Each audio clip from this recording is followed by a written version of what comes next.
Hello बच्चों, let's read the question. Find the positive value of m for which the coefficient of x square in the expansion of 1 plus x to the power m is 6.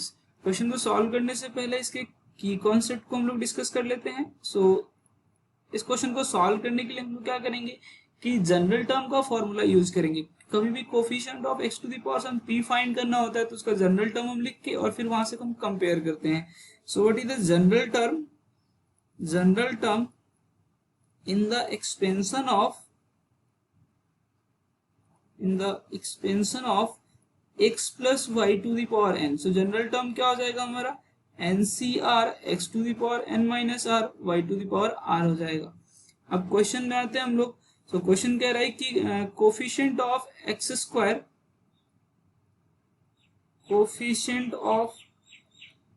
Square in 1 plus x की power m हमें ये निकालना है. सो हमारे पास ये क्या हो जाए कोफिशिएंट ऑफ एक्स. मतलब इसके लिए हम लोग क्या करते हैं, पहले लेट मैंने क्या किया टी आर प्लस वन लिख देता हूँ. तो टी आर प्लस वन हमारा क्या हो जाएगा M C R 1 to the power m minus r and x to the power क्या हो जाएगा r हो जाएगा. अब आपको क्या फाइंड करना है, coefficient of x square find करना है. सो पुट क्या कर देंगे कि r इक्वल टू 2 अगर हम पुट कर देंगे तो हमारे पास क्या हो जाएगा कि जो कोफिशिएंट ऑफ एक्स स्क्वायर मिल जाएगा. सो कोफिशिएंट ऑफ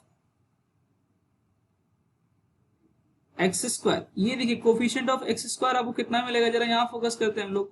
तो देखिएगा ये जो टर्म है, ये वाला टर्म है, ये वाला टर्म, ठीक है, ये भी यही हमारा क्या है कि r इक्वल टू पुट करने पे कोफिशिएंट ऑफ एक्स की पावर r है. तो हमारे पास ये कितना हो जाएगा देखिएगा. तो ये हो जाएगा हमारे पास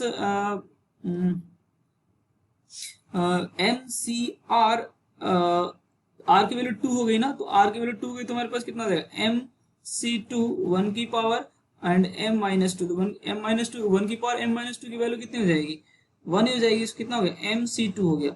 अब आपके पास देखिए गिवन क्वेश्चन में क्या दिया हुआ है कि जो एम सी टू है ना उसकी वैल्यू हमारे पास कितनी है 6 है. क्वेश्चन में आपको क्या गिवन देखिएगा कि the positive value of m for the coefficient is 6 है, आपको 6 गिवन है.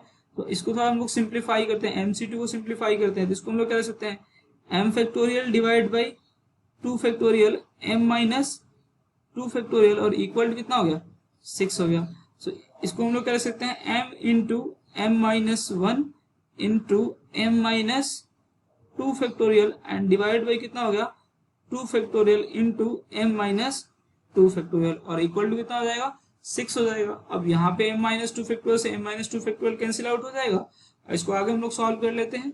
सो हमारे पास ये कितना हो जाएगा देखिएगा m into m minus 1 is equal to कितना हो जाएगा 6 इंटू 2 12 हो जाएगा.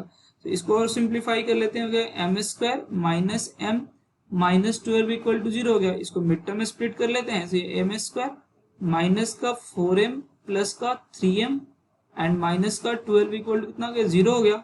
यहाँ से मैं m कॉमन कर लूंगा तो कितना हो गया m माइनस 4 हो गया और यहाँ से 3 कॉमन कर लूंगा तो m माइनस 4 और इक्वल टू क्या हो गया 0 हो गया. तो यहाँ से क्या हो गया m minus 4 into M plus 3 equal to 0.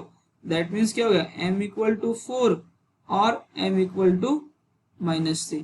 तो देखिएगा m इक्वल टू माइनस 3 हमारा ये क्या होगा एक्सेप्टेबल नहीं होगा, नॉट एक्सेप्टेबल. क्यों, क्योंकि हमारा नेगेटिव नहीं होना चाहिए, ये एक्सेप्टेबल नहीं है.